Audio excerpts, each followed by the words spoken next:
तर सरकारच्या मंत्र्यांना धोका आहे, त्यांनी बाहेर फिरू नये असं संजय राऊत यांनी म्हटलंय। आमदार खासदार यांनी लोकांच्या नजरेस पडू नका असं म्हणत संजय राऊतांनी खोचक टोला लगावलाय। महाराष्ट्रातलंच नव्हे देशातलं वातावरण अत्यंत बिघडलेलं आहे। सरकार विरोधी आहे, पदोपदी धोका आहे सरकारच्या लोकांना, मंत्र्यांना, अधिकाऱ्यांना।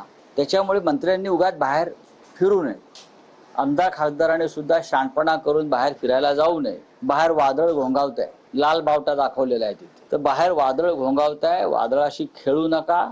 जे गद्दार आहेत, मग मंत्री असतील, आमदार असतील, खासदार असतील, त्यांनी तर कोणताच धोका पत्करू नये, लोकांच्या नजरेत सुद्धा पडू नये। त्यांनी फार गंभीर परिस्थिती आहे, वातावरण चिघळलेलं आहे। मी हे पण सांगेन की उठसूट दिल्लीत फेऱ्या मारू नका अमित शहाना भेटण्यासाठी।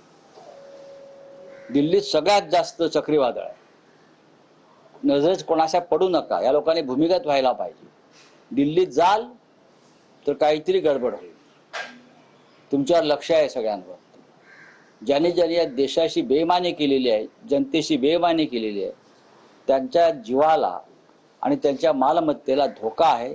म्हणून देवेंद्रजींनी तो निर्णय घेतला आहे गृहमंत्री म्हणून, पहिला विजनरी निर्णय, की सर्व मंत्र्यांची आणि आमदार खासदारांची सुरक्षा वाढवावी।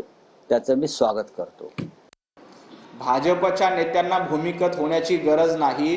महाराष्ट्रातल्या जनतेनं तुम्हाला भूमिगत केलंय, तुमच्या पक्षाला भूमिगत केलंय।